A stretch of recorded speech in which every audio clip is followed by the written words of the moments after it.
শুভেচ্ছা আমন্ত্রণ দুপুরে বাংলাদেশের আয়োজনে। শুরুতেই জানিয়ে দেব শিরোনামগুলো। চট্টগ্রাম থেকে খাগড়াছড়ির পথে এনসিপির জুলাই পদযাত্রা। রাজনৈতিক দলগুলোর মধ্যে শিষ্টাচার বজায় রাখার আহ্বান সার্জিস আলমের। ইশরাক ভাইয়ের বক্তব্য শুনে মনে হয়েছে তিনি একেবারেই তার জায়গা থেকে একদম আবেগের বশবর্তী হয়ে এই বক্তব্য দিয়েছেন। আমি পলিটিক্যাল ম্যাচুরিটির কোনো কিছুই তার বক্তব্যের মধ্যে আসলে দেখিনি। জুলাই যোদ্ধাদের পুনর্বাসনে নানা উদ্যোগ। ৩০ লাখ টাকার সঞ্চয়পত্র পাবে প্রত্যেক শহীদ পরিবার। কাউকে মুক্তিযোদ্ধাদের সমকক্ষ ভাবা হচ্ছে না, জানালেন উপদেষ্টা। ২৪-এর এই দিনে আসে কোটা সংস্কারের রায়। অনির্দিষ্টকালের জন্য বাড়ানো হয় কারফিউ। ভাবমূর্তি রক্ষায় বিদেশি জনমত তৈরির চেষ্টা করতে থাকে আওয়ামী লীগ সরকার। বিভাগীয় কমিশনার ও জেলা প্রশাসকদের চিঠি দিয়েছে নির্বাচন কমিশন।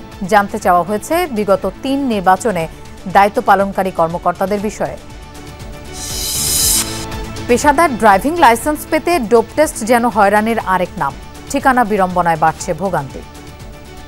4 দিন পর আজকে আমি সিএল পাচ্ছি, তো আমি আসছি হচ্ছে আপনার রাত 11টার সময়। কেউ বলে মেডিসিন নাই, আবার কোনো হসপিটালে বলতেছে যে 20 জন বা 30 জন নিতেছে। এখানে আসছি, এখানে ঢাকা জেলা বাইরে নেবেই না। প্রতিকারে সরকারি হাসপাতালে স্বাস্থ্য অধিদপ্তরের চিঠি। সহসাই থামছে না বরাদ্দহীন প্রকল্প বাস্তবায়ন। রাজনৈতিক প্রজেক্ট বাদ দেয়ায় কমেছে অর্থছাড়। এডিপি বাস্তবায়নে নতুনত্ব আনতে চায় সরকার। সাফ অনূর্ধ্ব 20 নারী চ্যাম্পিয়নশিপের শিরোপা নির্ধারণী শেষ লড়াইয়ে আজ বাংলাদেশের প্রতিপক্ষ নেপাল। ড্র হলেই চ্যাম্পিয়ন, হারলে টাইব্রেকারে নিষ্পত্তি। আশা করছি যেভাবে ভালোটা দিয়ে শুরু করেছি শেষটাও ওভাবে ভালো করব। ভালো আরেকটা ম্যাচ দেশবাসীকে উপহার দিতে চাই।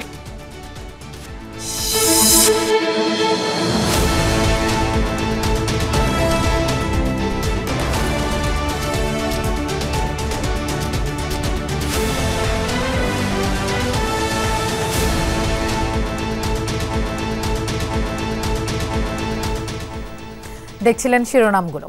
এছাড়াও দেশ বিদেশের আরো খবর নিয়ে দুপুরে বাংলাদেশে আপনাদের সঙ্গে থাকছি আমি মৌসুমী আহমেদ লোপা। ইশরাক হোসেন আবেগে এনসিপির বিষয়ে মন্তব্য করেছেন। তাকে ম্যাচিওর রাজনীতি করার আহ্বান জানিয়েছেন এনসিপির উত্তরাঞ্চলের মুখ্য সংগঠক সার্জিস আলম। সকালে চট্টগ্রাম থেকে খাগড়াছড়ির উদ্দেশ্যে এনসিপির জুলাই পদযাত্রা শুরুর আগে সাংবাদিকদের কথা বলেন তিনি। আরও জানান, আওয়ামী লীগের কোনো হরতাল বাংলাদেশের মানুষ পরোয়া করে না, কেয়ারও করে না। বলেন, যারা নিজেদের যত বড় দল মনে করে তাদের দায়িত্ব বেশি। রাজনৈতিক দলগুলোর মধ্যে সম্মানজনক আচরণের আহ্বান জানান। এ সময় দলের সদস্য সচিব আক্তার হোসেন বলেন, নির্বাচন কমিশনের দেয়া সময়ের মধ্যেই এনসিপির ঘাটতি থাকা তথ্য সরবরাহ করা হবে। নিবন্ধন ইস্যুতে এনসিপির কোনো ঘাটতি নেই বলেও উল্লেখ করেন তিনি। নাসিরউদ্দিন পাটোয়ারি কক্সবাজারে যেটা বলেছে, শর্তাদিগুলো পূরণ করেই আমাদের ডকুমেন্টসগুলো আমরা সাবমিট করেছি। এর আগের যে ইশরাক ভাইকে দেখেছি ফ্যাসিস্ট বিরোধী লড়াইয়ে, ওই ইশরাক হোসেনের ভূমিকায় তিনি যাবেন। 1 ঘন্টায় সরকার পতন ঘটানোর যে ধরনের কথাবার্তা বলেন, এই কথাবার্তাগুলো কখনো একটা রাজনৈতিক দলের এমন একজন রাজনৈতিক ব্যক্তির কাছে প্রত্যাশিত নয়, এবং এগুলো আসলে যারা বলেন তাদের মধ্যে আমরা ফ্যাসিস্টের চরিত্র দেখতে পাই। ডকুমেন্টসের 2-1টি পেপারে ঘাটতি রয়েছে, সেগুলোকে আমাদের পূরণ করার জন্য যে সময়টা নির্বাচন কমিশন দিয়েছে, আমরা আশাবাদী যে এই সময়ের মধ্যে আমরা সেই ডকুমেন্টসগুলো সেখানে সাবমিট করতে পারবো। দর্শক, এনসিপির আজকের পদযাত্রার সম্পর্কে জানবো। আমাদের সহকর্মী আখলাকুস সাফার কাছে আমরা যেতে চাই। সাফা, এনসিপির আজকের কর্মসূচি সম্পর্কে একটু জানতে চাই।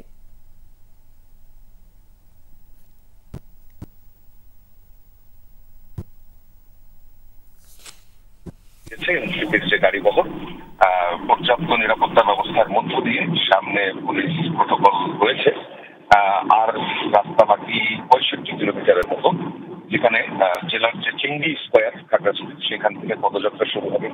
পদযাত্রাটি আশপাশের যে রাস্তাগুলো আছে সেই রাস্তাগুলো প্রদক্ষিণ করবে এবং তারপর শাপলা চত্বর, সেখানে যে পথসভা হবে এবং সেই পথসভায় বক্তব্য রাখবেন আহ্বায়ক নাহিদ ইসলাম সহ যে কেন্দ্রীয় নেতারা যারা এই পদযাত্রার সঙ্গে আছেন।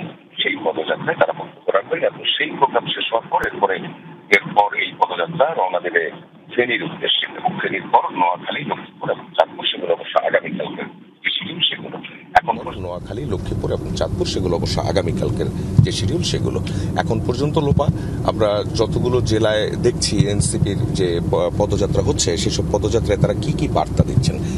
বার্তাটা মূলত যেটা আসলে যদি আমি অ্যাভারেজ করে বলি সেটা হচ্ছে যে তারা যেহেতু বলছেন মানবিক মর্যাদা, সাম্য এবং ন্যায্যতার নতুন বাংলাদেশ তারা গড়তে চান এবং সেই নতুন বাংলাদেশ গড়ার ক্ষেত্রে তাদের যে প্রস্তাবনাগুলো আছে সেগুলো ঐকমত্য কমিশনের সঙ্গে আলোচনা চলছে। এছাড়াও তাদের নিজস্ব রাজনৈতিক যে অবস্থান সেই অবস্থানগুলো আছে বিভিন্ন ইস্যুতে, কিন্তু এলাকা ভিত্তিক যেহেতু তারা নির্বাচনে অংশগ্রহণ করবে এই দল নিবন্ধন পাওয়ার পর, সেই ক্ষেত্রে তারা যে বিভিন্ন জেলায় জেলায় তারা যে সেই সব জেলার যে সমস্যাগুলো আছে এবং যেই সমস্যাগুলো বিশেষ করে পদ্ধতিগত সংস্কার অথবা চর্চাগত যে সংস্কার, রাজনৈতিক যে চর্চা যেগুলো এত বছর ধরে হয়ে এসেছে সেই চর্চাগুলোর বাইরে সাফা এনসিপির পথসভা শুরু হলে নিশ্চয়ই আপনার মাধ্যমে আপডেট জানতে পারবো।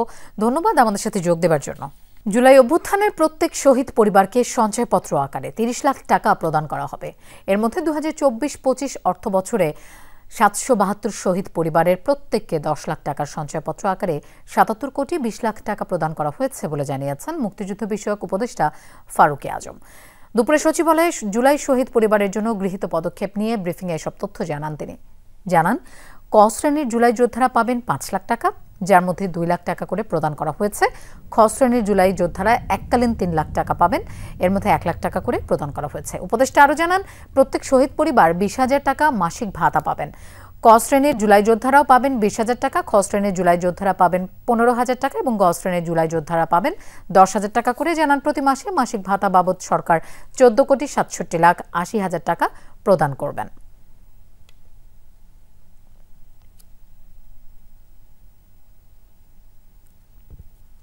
কর্মসংস্থানের মাধ্যমে পুনর্বাসনের ব্যবস্থা গ্রহণ করা হবে। বিধিমালা অনুযায়ী সরকার প্রত্যেক শহীদ পরিবারকে সঞ্চয়পত্রের আকারে এককালীন 30 লক্ষ টাকা অনুদান প্রদান করবে। ক শ্রেণীর জুলাই যোদ্ধাগণ এককালীন নগদ 5 লক্ষ টাকা অনুদান পাবে। খ শ্রেণীর জুলাই যোদ্ধাগণ এককালীন নগদ 3 লক্ষ টাকা করে অনুদান পাবেন। গ শ্রেণীর জুলাই যোদ্ধাগণ এককালীন নগদ 1 লক্ষ টাকা অনুদান পাবেন। বিধিমালা অনুযায়ী শহীদ পরিবারের সদস্য আহত ব্যক্তির কর্মসংস্থানের জন্য সুযোগ সুবিধা সৃষ্টি এবং তাদের দক্ষতা ও অভিজ্ঞতা ভিত্তিক উৎপাদনমুখী কাজের জন্য প্রশিক্ষণ প্রদান করে কর্মসংস্থানের মাধ্যমে পুনর্বাসনের ব্যবস্থা গ্রহণ করা হবে। 2024-এর 21 জুলাই গত বছর এই দিনটিতেই শিক্ষার্থীদের দাবি অনুযায়ী আপিল বিভাগ থেকে আসে কোটা সংস্কারের রায়। পরিস্থিতি নিয়ন্ত্রণে এই দিন অনির্দিষ্টকালের জন্য বাড়ানো হয় কারফিউয়ের সময়সীমা। অন্যদিকে নিজেদের ভাবমূর্তি রক্ষায় বিদেশি জনমত তৈরির চেষ্টা করতে থাকে আওয়ামী লীগ সরকার। সুমাইয়া ঐশীর রিপোর্টে জানব আর কি ঘটেছিল 21 জুলাই। 24-এর 21 জুলাইয়ের চিত্র এটি। 20 জুলাই সারা দেশে কারফিউ জারির পর নতুন করে কোনো সংঘর্ষের ঘটনা ঘটেনি, কিন্তু সারা দেশে তখনও দম বন্ধ পরিস্থিতি। দেশের প্রতিটি রাজপথে আর আনাচে কানাচে তখনও স্পষ্ট ধ্বংসযজ্ঞের চিহ্ন। রাজধানী ঢাকা পরিণত হয়েছে ভুতুড়ি নগরীতে। এমন থমথমে পরিবেশেই আপিল বিভাগ থেকে আসে নতুন সিদ্ধান্ত। সাধারণ শিক্ষার্থীদের রক্ত ঝরার পর অবশেষে আন্দোলনের 21তম দিনে সেই সংস্কারের রায় আসে আপিল বিভাগ থেকে। সরকারি চাকরিতে এবার 93% মেধার ভিত্তিতে নিয়োগের রায় দেন আপিল বিভাগ। এই সংক্রান্ত প্রজ্ঞাপন জারির আদেশ দিয়ে শিক্ষার্থীদের ঘরে ফিরে যাওয়ার আহ্বান জানানো হয়। আদালতের এই রায়কে সেদিন স্বাগত জানান সে সময়কার বিভিন্ন মন্ত্রী। সাধুবাদের পরেও কারফিউ অনির্দিষ্টকালের জন্য বাড়ায় সরকার। পরিস্থিতি তখনও আয়ত্তের বাইরেই। সেনাবাহিনীর পাশাপাশি নৌবাহিনী আর কোস্টগার্ডকেও এদিন মাঠে দেখা যায়। রাজধানী সহ সারা দেশের প্রতিটি মোড়ে মোড়ে চেকপোস্ট বসিয়ে চলে কঠোর তল্লাশি। শিক্ষার্থীরা জানান, কারফিউ জারির পর আন্দোলনকারীদের মধ্যকার যোগাযোগও শিথিল হয়ে গিয়েছিল অনেকটাই। কারফিউ যখন শুরু হয় তখন তো আমরা ডিসকানেক্টেড হয়ে গিয়েছিলাম এবং মেয়েদের হল বন্ধ হওয়ার কারণে তারা তো যেভাবে পেরেছে বাসায় গিয়েছে। তখন কিন্তু আমি কি করতাম, আমি মাস্ক পরে বা ওইভাবে একা একা হেঁটে বের হয়ে যেতাম এবং আমি নীলক্ষেত্রের মুডটাতে আসতাম। মানে এখানে আমি জানতাম যে এখানে যদি আসি তাহলে কোনো একটা জার্নালিস্টের সাথে দেখা হয়ে যেতে পারে। যদি কোনো জার্নালিস্টের সাথে দেখা হয় তাহলে জিজ্ঞাসা করবো যে মানে তাদের কাছে তো কিছু মানে ইনফরমেশন থাকে। আন্দোলনে আর শিক্ষার্থীরা নেই এমন দাবি করে সেই সময়কার আইজিপি আর র্যাব মহাপরিদর্শক বলেছিলেন, এখন মাঠে যারা আছেন তারা দুষ্কৃতকারী, দেশকে অস্থিতিশীল করায় তাদের লক্ষ্য। একই সাথে সারা দেশে চলা ধ্বংসযজ্ঞের দায় আন্দোলনকারীদের ওপর চাপাতে আন্তর্জাতিকভাবে জনমত তৈরির চেষ্টা করে তখনকার ক্ষমতাসীন আওয়ামী লীগ সরকার। বিদেশি রাষ্ট্রদূত, হাই কমিশনার, জাতিসংঘ সহ আন্তর্জাতিক বিভিন্ন সংস্থার মিশন প্রধানদের ব্রিফ করেন তখনকার পররাষ্ট্রমন্ত্রী। এদিন 3 বাহিনী প্রধানদের সঙ্গে বৈঠক করেন ক্ষমতা টিকিয়ে রাখতে মরিয়া শেখ হাসিনা। আরও কঠোর হওয়ার নির্দেশনাও ছিল তার। সুমাইয়া ঐশী, যমুনা নিউজ, ঢাকা। হাতে লাঠি, মুখে তাকবীর, শত শত শিক্ষার্থী সেদিন নেমেছিল রাস্তায়। বৈষম্য আর অন্যায়ের বিরুদ্ধে রুখে দাঁড়ানোর আগুন ছিল তাদের চোখে।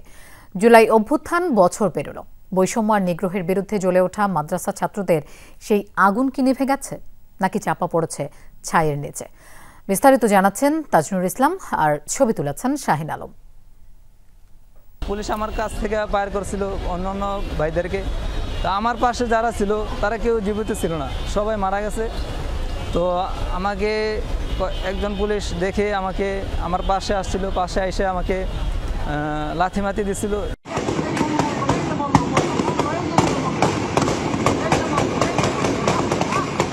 সামনে থেকে যারা দেখছিলেন তারা ধরেই নিয়েছিলেন বোরহান আর নেই। তবে পাশে থাকা পুলিশ সদস্যরা ওই অবস্থাতেই তাকে উঠিয়ে আবারও চালায় নির্মম নির্যাতন। বৈষম্যের বিরুদ্ধে দাঁড়ানো বোরহান সে সময় রাষ্ট্রের তরফ থেকে পেয়েছিল এমন নিপীড়ন। ভিতরে পুষ জমে আছে এখনো, চিকিৎসা নিতেছি। তারপর যখন এই জায়গায় বাড়ি দেওয়ার পর আমার চোখটা খুলে যায়, আমি এই চোখে দেখতে পাই না। আমার চোখের আশেপাশে সমস্ত হাড়গুলো ভেঙে যায়। ভেঙে যাওয়ার পর পুলিশ আমাকে যে পানি দিয়ে উড়েছে, উনি আমাকে বলতেছে যে ওনাকে ছেড়ে দাও, যদি যেতে পারে তাহলে যেতে দাও। বোরহানের মতো হাজার হাজার মাদ্রাসা শিক্ষার্থী সেদিন দাঁড়িয়েছিল অন্যায়ের বিরুদ্ধে। কোটা কি বা কেন এসবের কিছুই জানতো না তারা, শুধু জানতো শিক্ষার্থীদের সাথে অন্যায় হয়েছে, তার প্রতিবাদ জানাতেই হবে। মাদ্রাসা শিক্ষার্থীদের মূলত চাওয়া ছিল সমান অধিকার, বিচার ও শিক্ষা ব্যবস্থায় সম্মানজনক অবস্থান। আর সেজন্য ছাত্র শিক্ষক নির্বিশেষে সবাই একসাথে গড়ে তুলেছিল প্রতিরোধ। পুলিশ কিন্তু চাইলেই আন্দোলন দমন করার জন্য যে কোনো গণতান্ত্রিক উপায় অ্যাপ্লাই করতেই পারত, কিন্তু তারা একদম সরাসরি হত্যার উদ্দেশ্যে গুলি করা যেটা বলে সেটা কিন্তু আমরা দেখেছি। ফলে আমাদের কাছে মনে হয়েছে যে না, এটা আর কোনো কোটা সংস্কার ক্যাম্পাস ভিত্তিক আন্দোলন নয়, এটা একটা গণ অভ্যুত্থানের একটা গণচরিত্র ধারণ করেছে। এই শ্রেণীটাকে আপনাকে শুধুমাত্র দেশপ্রেমী বলতে হবে, আর কোনো অভিধায় আপনি তাদেরকে ভূষিত করতে পারবেন না। দেশপ্রেম থেকে এবং মানুষের জানমাল হেফাজতের যে তাদের যে তাড়না, সেই জায়গা থেকে তারা কিন্তু বুক চিতিয়ে লড়াই করেছে। তবে 1 বছর পরে এসে হিসেব মেলাতে চান বিপ্লবী এসব শিক্ষার্থীরা। তারা বলছেন রক্তের দাগ শুকালেও ফুরোয়নি লড়াই। বাংলা বসন্ত যে গণজোয়ার সৃষ্টি করেছিল সেই জায়গাটা কিন্তু পরবর্তী আর থাকা হয়নি। সেটাকে একটা সরকারি টেমপ্লেট দেওয়ার চেষ্টা করা হয়েছে, একটা সরকারি ফরমেশন দিয়ে এটাকে একটা পুনর্ব্যাখ্যার মধ্য দিয়ে যখন যাওয়া শুরু করেছে, তখন কিন্তু যেই মানুষগুলো জনস্পিরিট নিয়ে এবং তার আশা আকাঙ্ক্ষার জায়গা থেকে এই গণঅভ্যুত্থানে অংশীজন হয়েছিল, তারা দেখলো যে তারা এই অংশীজনের মধ্য দিয়েও তারা ওইভাবে স্পেসটা পাচ্ছে না। উল্লেখযোগ্য কোনো উদ্যোগ আমরা আজ পর্যন্ত দেখি নাই, এবং অন্তর্বর্তী সরকারের সময়টা খুব বেশি না, কিন্তু 1 বছরে অন্তত কিছু কাজ দৃশ্যমান হওয়া দরকার ছিল, এবং আমাদের যিনি ধর্ম উপদেষ্টা আছেন তার এই ক্ষেত্রে ভূমিকা নেওয়ার দরকার ছিল বলে আমি মনে করি। সেই জায়গা থেকে আমি অন্তর্বর্তীকালীন সরকারের ব্যর্থতা দেখছি। রাষ্ট্রে ফ্যাসিবাদী কোনো দানবের উত্থান ঘটলে যে কোনো বাস্তবতায় তা মোকাবেলা করার প্রতিজ্ঞা মাদ্রাসা শিক্ষার্থীদের কণ্ঠে। আজ তো একটা বছর পেরিয়ে গেছে জুলাই অভ্যুত্থানের। প্রত্যাশার বিপরীতে প্রাপ্তি কতখানি তা নিয়ে আলোচনা চলবে, তবে সেই আলোচনার টেবিলে রাখতে হবে মাদ্রাসা শিক্ষার্থীদেরও, তবেই গড়া সম্ভব হবে অন্তর্ভুক্তিমূলক বাংলাদেশ। তাজনুর ইসলাম, যমুনা নিউজ, ঢাকা। জাতীয় ঐকমত্য কমিশনের সাথে রাজনৈতিক দলগুলোর দ্বিতীয় পর্যায়ের 16তম দিনের বৈঠক চলছে। সকালে রাজধানীর ফরেন সার্ভিস একাডেমিতে বৈঠক শুরু হয়েছে। আজকের বৈঠকে আলোচনা হবে প্রধানমন্ত্রীর একাধিক পদে থাকা ও রাষ্ট্র পরিচালনার মূলনীতি নিয়ে। বৈঠকের শুরুতে জাতীয় ঐক্যমত্য কমিশনের সহ সভাপতি ডক্টর আলী রিয়াজ বলেন, কমিশন বিভিন্ন প্রস্তাব উত্থাপন করেছে, তার মধ্যে অন্ততপক্ষে 8টি বিষয়ে ঐক্যমত্যে আসা সম্ভব হয়েছে। কেউ কোনো বিষয়ে দ্বিমত পোষণ করলে তা জাতীয় সনদে উল্লেখ করা হবে। আগামীকাল বা পরশুর মধ্যে উচ্চকক্ষ নিয়ে একটা সিদ্ধান্তে আসতে হবে। কমিশন মনে করে তত্ত্বাবধায়ক সরকার ব্যবস্থা নিয়ে সবাই একমত হয়েছে। সেজন্য অনুরোধ করেছি, গুরুত্বপূর্ণগুলো বিবেচনা করেছি, সেগুলো পুনর্বার আলোচনার জন্য উপস্থাপিত হয়েছে। সেগুলোর বিষয়ে অন্ততপক্ষে 8টি বিষয়ে আমরা একমতের জায়গায় আসতে পেরেছি। ঐক্যমতে 31 তারিখের মধ্যে পৌঁছতে চাই এবং যেটা আমাদের বাধ্যবাধকতা বলে আমি মনে করি, সেখানে পৌঁছতে হলে আগামী আজকে সহ যে 10 দিন, সেক্ষেত্রে আমাদেরকে দ্রুত সিদ্ধান্ত গ্রহণ করতে হবে। দর্শক, আরও জানবো এই বিষয়ে আমাদের সাথে যোগ দিচ্ছেন সহকর্মী তানভীর মৌসুম। তানভীর, আলোচনায় 8টি বিষয়ে একমত হতে পেরেছে দলগুলো, আর কোনো বিষয়ে ঐক্যমত্য হলো কিনা?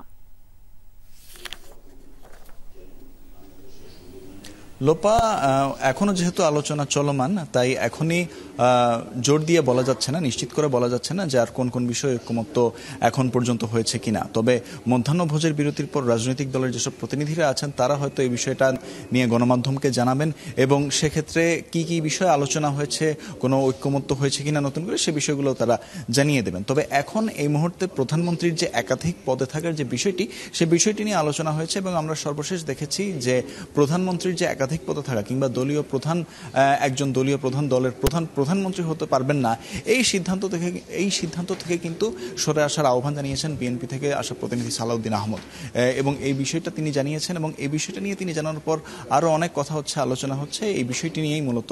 এবং এর আগে আমরা দেখেছি যে ডক্টর আলী রিয়াজ কমিশনের পক্ষ থেকে বলেছেন যে সময় যেহেতু আর অল্প কিছুদিন, এর মধ্যেই আসলে দ্রুত সিদ্ধান্তে পৌঁছতে হবে এবং তিনি 8টি বিষয়ে ঐক্যমত্যের কথা বলেছেন। বাকি বিষয়গুলো যেহেতু সময় কমে এবং নির্দিষ্ট সময়ের মধ্যে নির্দিষ্ট দায়িত্ব পালন করতে হবে, তাই বাকি বিষয়গুলোর মধ্যেও খুব দ্রুত ঐক্যমত্যে আসার ব্যাপারে কিন্তু ডক্টর আলী রিয়াজ আহ্বান জানিয়েছিলেন। এবং এছাড়া আজকে এইটি ছাড়াও আসলে রাষ্ট্র পরিচালনার যে মূলনীতি, সেখানে গণতন্ত্র, সাম্য, ধর্মীয় স্বাধীনতা ও সম্প্রীতি, মানবিক বিচার এবং সামাজিক বিচার এবং মানবিক যে মর্যাদা, এই বিষয়গুলোকেও কিন্তু আসলে রাষ্ট্র পরিচালনার মূলনীতিতে রাখার ব্যাপারে ঐক্যমত্য কমিশনের তরফ থেকে বলা হবে এবং এখানে কিছু সংযোজন, কিছু বিয়োজন থাকতে পারে, সেটিও আমরা পরবর্তীতে গণমাধ্যমে যখন মধ্যাহ্নভোজের বিরতি হবে তখন আলোচনায় যারা এসেছিলেন তারা হয়তো জানাতে পারবেন। লোপা। তানভীর, আপনাকে ধন্যবাদ আমাদের সাথে যোগ দেওয়ার জন্য। বিগত 3 নির্বাচনে রিটার্নিং কর্মকর্তা ও ভোট গ্রহণ কর্মকর্তাদের তথ্য জানাতে বিভাগীয় কমিশনার ও জেলা প্রশাসকদের চিঠি দিয়েছে নির্বাচন কমিশন।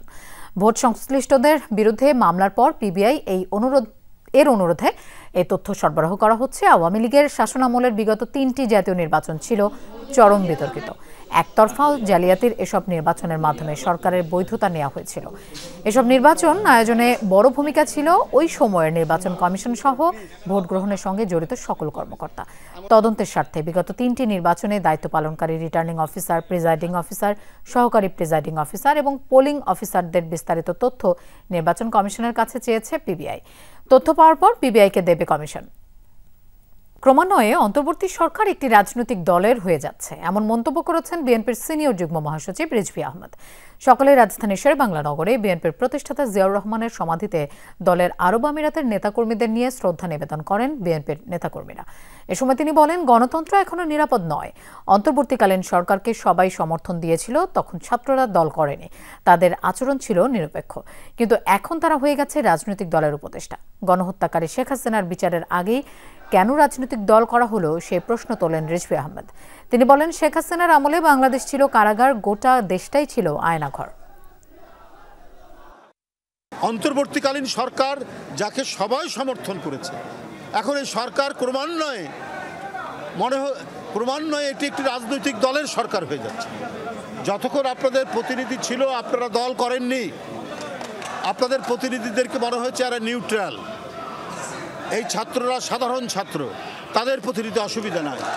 আপনারা এখন হয়ে গেছেন একটি রাজনৈতিক দলের উপদেষ্টা। তাতে কি হচ্ছে যে ক্রমান্বয়ে অন্তর্বর্তীকালীন সরকারের নানা ধরনের দুর্বলতা দেখা যাচ্ছে। কোনো হাসপাতালে পরীক্ষা বন্ধ, কোথাও সীমিত পরীক্ষা।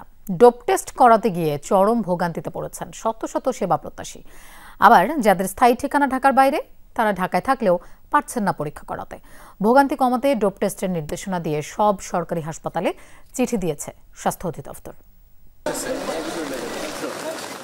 তখনও ঘুম ভাঙেনি ব্যস্ত শহর ঢাকার। কাক ডাকা ভোরে বৃষ্টি মাথায় নিয়ে লাইনে দাঁড়িয়ে কিছু মানুষ ডোপ টেস্টের জন্য এসেছেন তারা। তাদের এই অপেক্ষা রাজধানীর আগারগাঁওয়ের ন্যাশনাল ইনস্টিটিউট অব ল্যাবরেটরি মেডিসিনের সামনে। আমি 4 দিন পর আজকে আমি সিরিয়াল পাচ্ছি, তো আমি আসছি হচ্ছে আপনার রাত 11টার সময়। পঙ্গুতে গেছে সেখানেও হয় না, মানসিক হসপিটাল বলছে সেখানেও হয় না। কেটে যায় 3 ঘন্টা। সকাল 8:30টায় খোলে প্রতিষ্ঠান। তখন সেই লাইন আরও বড়।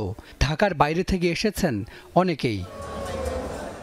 এখানে একসময় 4 থেকে 500 মানুষের ডোপ টেস্ট হতো, এখন হয় মাত্র 100 জনের। তবে হতে হবে ঢাকার বাসিন্দা। গত সপ্তাহে এই নিয়ম বেঁধে দিয়েছে স্বাস্থ্য অধিদপ্তর। ফলে ডোপ টেস্টের জন্য আসা মানুষেরা পড়ছেন বিপাকে। আমাদের নির্দিষ্ট হসপিটালের নাম দিয়ে দিছে, আমরা ওই হসপিটালে যাই, কিন্তু ওই হসপিটালে ডোপ টেস্ট করে না। কেউ বলে মেডিসিন নাই, আবার কোনো হসপিটালে বলতেছে যে 20 জন বা 30 জন নিতেছে। এখানে আসছি, এখানে ঢাকা জেলার বাইরে নেবেই না। আমার বাড়ি পটুয়াখালী, আমি এখানে জব করি। এখন কি আমি এটা করার জন্য কি পটুয়াখালী যাব? চালকদের ড্রাইভিং লাইসেন্সের জন্য প্রয়োজন হয় ডোপ টেস্ট। এজন্য ঢাকার বাইরের সরকারি হাসপাতাল ও ঢাকার 8টি হাসপাতালের তালিকা দেয় বিআরটিএ। তবে 2টি প্রতিষ্ঠানে হয় না ডোপ টেস্ট। একটি প্রতিষ্ঠানে খরচ বেশি আর বাকিগুলোতে টেস্ট হয় সীমিত। ঢাকার বাইরে অনেক জেলাতেও হয় না এই পরীক্ষা। আমি গাজীপুরে সদর হসপিটালে গেছি, ওনারা বলছে ওইখানে হবে না এবং অনলাইনও করে দিবে না। আর আমাদের বিআরটি এর কথা হলো যে অনলাইনে ডোপ টেস্টের রিপোর্টটা থাকতে হবে। এই হাসপাতালে আসলে অন্য হাসপাতালের নাম বলে আরেক হাসপাতাল গেছি, ওইখানে শুধু 30 জন নেই, 30 জন নিয়ে নিয়েছে অলরেডি 6টার আগেই। তারপর এখানে আছে, এখান থেকে আবার বলে আরেক হাসপাতাল যান। ডোপ টেস্ট আমাদের এই প্রতিষ্ঠানের কোনো কাজ না, আমাদের কাজ হচ্ছে এখানে স্পেশাল টেস্টগুলো করার জন্য। এখন আমরা কি করব? আমাদের এক হচ্ছে নিজেদের প্রতিষ্ঠান চালানোর মতো ম্যান পাওয়ারই নেই, ওই ডোপ টেস্টের কথা বাদই দিলাম। স্বাস্থ্য অধিদপ্তর বলছে হাসপাতালে রোগীদের পরীক্ষায় বেশি গুরুত্ব তাদের। চালকদের ডোপ টেস্ট সরিয়ে নিতে বিআরটিএ-কে চিঠি দেবেন তারা। আমরা তো এটা আমাদের দায়িত্বের বাইরে গিয়ে করতেছি, হ্যাঁ, চিকিৎসা কার্যক্রম বাইরে গিয়ে করতেছি। এটা আমরা করতে গেলে আমাদের অনেক কষ্ট হয়ে যাচ্ছে। এটা আমরা চিন্তা ভাবনা করবো যে বাইরে কোথাও দিয়ে দেওয়া যায় কিনা। শরীরে মাদকের উপস্থিতি জানতে ডোপ টেস্ট করা হয়। ড্রাইভিং লাইসেন্স এবং সরকারি চাকরিতে প্রবেশের ক্ষেত্রে এই টেস্ট বাধ্যতামূলক। সরকারি হাসপাতাল ছাড়া এই টেস্টের রিপোর্ট গ্রহণ করে না কর্তৃপক্ষ। হাসান মিসবা, যমুনা নিউজ, ঢাকা। রাজশাহী বিশ্ববিদ্যালয় কেন্দ্রীয় ছাত্র সংসদ রাকসু নির্বাচনের তফসিল ঘোষণার দাবিতে অবস্থান কর্মসূচি পালন করছেন শিক্ষার্থীরা। সকালে ক্যাম্পাসের প্যারিস রোডে জড়ো হতে থাকেন বিভিন্ন বিভাগের ছাত্রছাত্রীরা। পরে প্রশাসনিক ভবনের সামনে অবস্থান নিয়ে বিক্ষোভ করছেন তারা। শিক্ষার্থীদের অভিযোগ, বিশ্ববিদ্যালয় প্রশাসন ছাত্র সংসদ নির্বাচন নিয়ে টালবাহানা করছে। নির্বাচনের রোডম্যাপ ঘোষণা করা হলেও 5 মাসেও তফসিল ঘোষণা হয়নি। এতে ক্ষোভ দেখা দিয়েছে শিক্ষার্থীদের মাঝে। অবিলম্বে ছাত্র সংসদ নির্বাচনের তফসিল ঘোষণা না হলে কঠোর আন্দোলনের হুঁশিয়ারিও দিয়েছেন শিক্ষার্থীরা। 8 দফা দাবিতে চতুর্থ দিনের মতো প্রশাসনিক ভবনে তালা দিয়ে আন্দোলন করছেন পাবনা সরকারি টেক্সটাইল ইঞ্জিনিয়ারিং কলেজের শিক্ষার্থীরা। সকাল থেকে ক্যাম্পাসে অবস্থান নিয়ে বিক্ষোভ শুরু করে আন্দোলনরতরা। শিক্ষার্থীদের অভিযোগ, বুটেক্সের অধীনে পরিচালিত টেক্সটাইল কলেজগুলোতে ইয়ারড্রপ নামক অবিচারমূলক সিস্টেম চলছে। সেমিস্টার ফাইনালের প্রায় 6 মাস আগে তারা জানতে পারেন রিটেক বা ইয়ারড্রপের কথা। এতে একাডেমিকভাবে বিপর্যস্ত শিক্ষার্থীরা। তাই সেমিস্টার রেজাল্ট সর্বোচ্চ 3 মাসের মধ্যে প্রকাশ, প্রতিটি সেমিস্টার 6 মাসের মধ্যে সম্পন্ন সহ 8 দফা দাবি তুলে ধরেন তারা। দাবি পূরণ না হওয়া পর্যন্ত আন্দোলন চালিয়ে যাওয়ার ঘোষণা দিয়েছেন আন্দোলনরতরা। নরসিংদীর রায়পুরায় আধিপত্যের সংঘর্ষে প্রাণ গেছে একজনের, আহত হয়েছেন অন্তত 10 জন। ভোরে রায়পুরা উপজেলার সায়দাবাদ এলাকায় এই ঘটনা ঘটে। স্থানীয়রা জানায়, আধিপত্যের বিস্তার নিয়ে দীর্ঘদিন ধরেই হানিফ মাস্টারের অনুসারীদের সাথে এলাকার এরশাদ মিয়ার অনুসারীদের বিরোধ চলছিল। এরই জেরে ভোরে হানিফ মাস্টারের অনুসারীদের উপর হামলা চালায় এরশাদ মিয়ার লোকজন। দেশীয় অস্ত্র নিয়ে সংঘর্ষে জড়ায় দুপক্ষ। গুরুতর আহত মোমেনা বেগমকে হাসপাতালে নেয়ার পথেই মারা যান। পরিস্থিতি নিয়ন্ত্রণে অতিরিক্ত পুলিশ মোতায়েন করা হয়েছে। দিনে দুপুরে ডাকাতির ঘটনা ঘটেছে রাজধানীর মিরপুর ডিওএইচএস এর একটি বাসায়। রোববার দুপুরে 11 নম্বর সড়কে একটি বাড়ির 5ম তলার এক ফ্ল্যাটে এই ঘটনা ঘটে। এর সাথে জড়িত সেনাবাহিনীর সাবেক 2 কর্মকর্তা সহ 4 জনকে গ্রেফতার করা হয়েছে। এনডিসি চেকপোস্টে সেনাবাহিনীর সদস্যরা তাদেরকে আটকের পর প্রাথমিক জিজ্ঞাসাবাদের পর তাদের পল্লবী থানায় হস্তান্তর করা হয়। 2 সন্তানকে নিয়ে 3 মাস আগে মিরপুর ডিওএইচএস এর ভাড়া বাসায় ওঠেন হোসনে আরা চম্পা। স্বামী মারা গেছেন মাস 6 আগে। গার্মেন্টস ব্যবসা করে পরিবারের হাল ধরেছেন ছেলে ওহিদুল ইসলাম আর মেয়ে ও লেভেল শিক্ষার্থী। আমি জানি না ওদের ভিতরে কি, আমার তো মনে হয় যে লুটপাট করার জন্যই আসছে, কারণ এখানে তো আমি আসছি 3-4 মাস ধরে, এখানে তো শত্রুতা বলে কিছু নাই। রোববার দুপুরে আইন শৃঙ্খলা বাহিনীর পরিচয়ে তাদের বাসায় প্রবেশ করে বেশ কয়েকজন। এ সময় ছেলের চিকিৎসার জন্য ধানমন্ডির একটি হাসপাতালে ছিলেন হোসনে আরা। বাসায় ছিলেন মেয়ে ও গৃহকর্মী। অবৈধ অস্ত্র মাদক আছে এমন দাবিতে বাসায় তল্লাশি চালানো হয়। এরপর মূল্যবান জিনিসপত্র নিয়ে পালিয়ে যায় তারা। আমার মেয়েদেরকে ওরা পরিচয় দিছে ওরা আর্মির লোক, আমার বাসায় অস্ত্র আছে, এটার জন্য ওরা তল্লাশি করছে। কিন্তু আমার ছেলে যদি সন্ত্রাসীও হয়, আমার ছেলে যদি খুনিও হয়, সার্চ ওয়ারেন্ট ছাড়া তো আমার ঘরে এরকম তল্লাশি করার কথা না। যা ছিল সব নিয়ে চলে গেছে। পরে এখন ওই যে আর্মিরা ধরার পরে বলছে যে না, আমাদের ভুল হয়ে গেছে। তবে লুট করা মালামাল নিয়ে বেশি দূর যেতে পারেনি ডাকাত দল। বিষয়টি সন্দেহজনক মনে হলে তাদেরই সোর্স হারুনা রশিদ ধাওয়া করেন। মিরপুর 12 নম্বরের এনডিসি চেকপোস্টে আটকা পড়ে ডাকাত দলের গাড়ি। সেখান থেকে পালিয়ে যায় 4 জন। আটক করা হয় গাড়ি চালক মাসুম মুন্তাসির, অবসরপ্রাপ্ত লেফটেন্যান্ট আরিফ মোহাম্মদ ফিরোজ ইফতেখার, অবসরপ্রাপ্ত কর্পোরাল মুকুল হোসেনকে। এ ঘটনায় সোর্স হারুনা রশিদকেও আটক করা হয়। জিজ্ঞাসাবাদ শেষে সেনাবাহিনী তাদেরকে পল্লবী থানায় হস্তান্তর করে। যে পরিমাণে মাদক বা অর্থ সোনাদানার কথা তারা সোর্স মারফত জানতে পেরেছিল, সে বাসায় গিয়ে সে ধরনের কিছুই পায়নি। না পাওয়াতে তারা সেইখান থেকে যা পেয়েছে বাসায় সেগুলোই নিয়ে কিছু মোবাইল, অল্প কিছু সোনাদানা এগুলো বা ল্যাপটপ এগুলো নিয়ে তারা বাসা থেকে বের হয়ে যায়। এই ঘটনায় ভুক্তভোগী হোসনে আরা বাদী হয়ে পল্লবী থানায় মামলা করেছেন। আমাদের অনুসন্ধান চলছে, যদি তাদের পূর্বের কোনো অপরাধ তথ্য পাওয়া যায় সে বিষয়ে ব্যবস্থা নেব। M A Aziz, Jamuna news, Dhaka.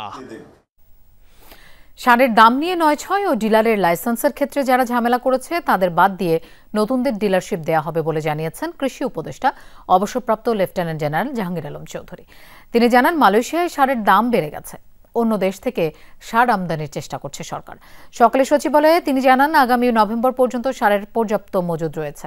সারের দাম নিয়ে যেন কেউ কারসাজি করতে না পারে সেজন্য ডিলারশিপ নীতিমালায় পরিবর্তন আনা হচ্ছে। উপদেষ্টা জানান, এবছর আলুর ন্যায্য দাম পায়নি কৃষকরা। ভবিষ্যতের কথা চিন্তা করে সারা দেশে 100 কোল্ড স্টোরেজ চালু করার কথা জানান তিনি। কৃষি মন্ত্রণালয়ের বিভিন্ন প্রকল্পের আওতায় মেশিনারিজ ক্রয়ে অনিয়ম হয়েছে জানিয়ে জাহাঙ্গীর আলম বলেন, দুর্নীতি দমন কমিশন বিষয়টি তদন্ত করছে। সারের যাদের ক্ষেত্রে সারের লাইসেন্সের ঝামেলা করছে যারা, তাদের আমরা বাদ দিয়ে আমরা নতুন হিসেবে দিতে। আপনারও যদি কারো আপনার যদি কোনো ভালো লোক থাকে আপনারা নাম দিতে পারেন, আমরা তাগুলো নিয়ে নেব। আমরা এই সারের জন্য মালয়েশিয়ার সাথে যেহেতু সারের মার্কেট কিন্তু বিদেশে আবার বেড়ে যাচ্ছে, এই জন্য আমরা আবার নতুন কন্ট্যাক্ট করতেছি অন্যান্য দেশ থেকে যত কম দামে আমরা সার আনতে পারি। চাঁদাবাজি এবং টোলের কারণে ইলিশের দাম বেড়ে যায়।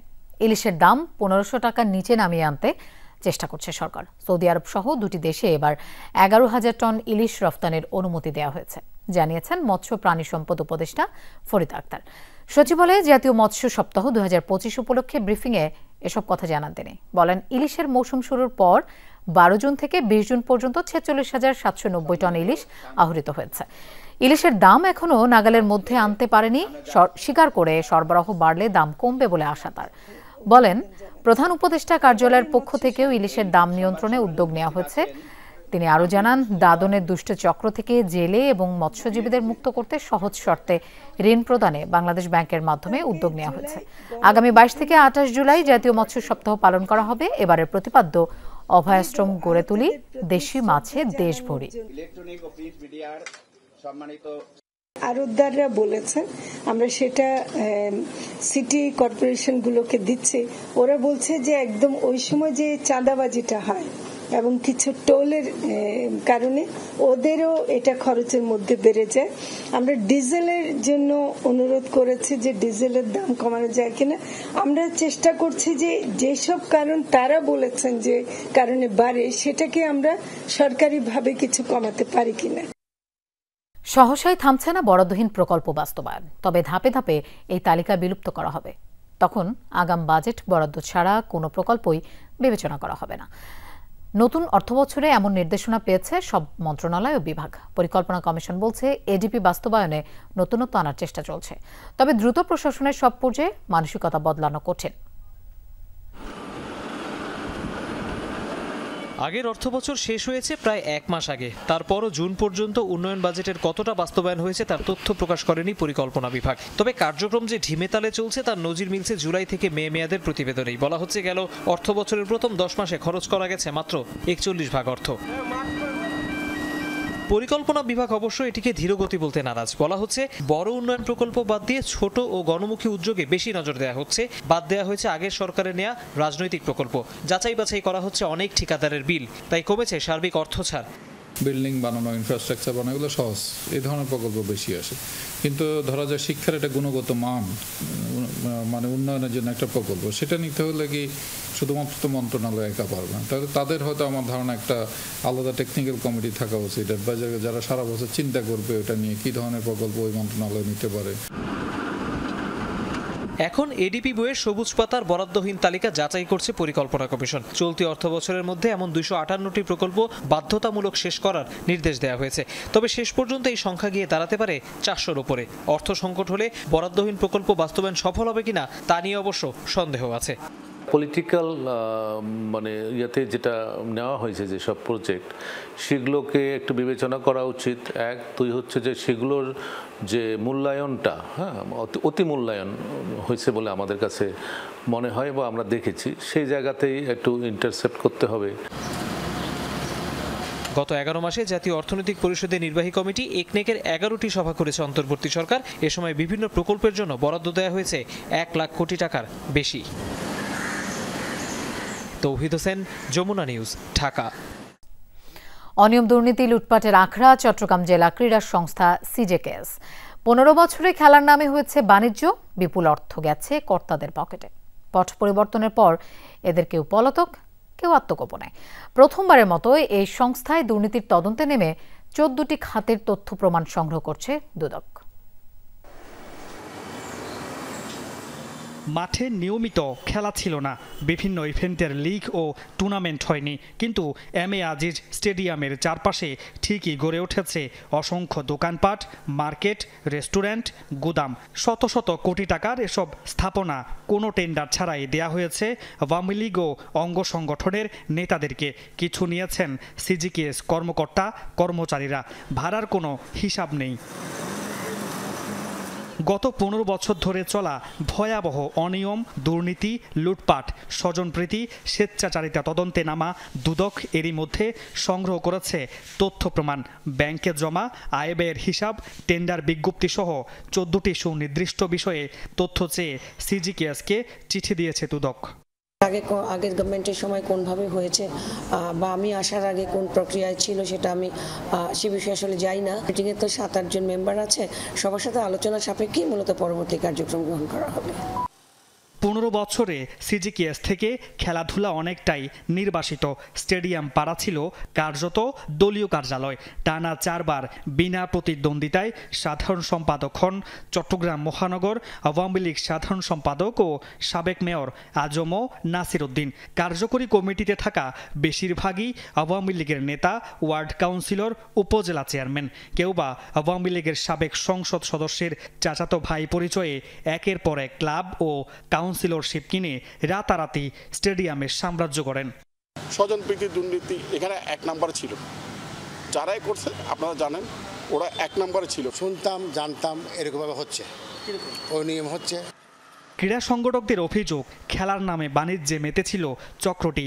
অবৈধভাবে দোকান বরাদ্দ, অবকাঠামোগত সংস্কার ও নির্মাণ প্রকল্প, মাঠ ভাড়া, ছোট বড় টুর্নামেন্ট সহ বিভিন্ন খাত থেকে হাতিয়ে নিয়েছে বিপুল অর্থ।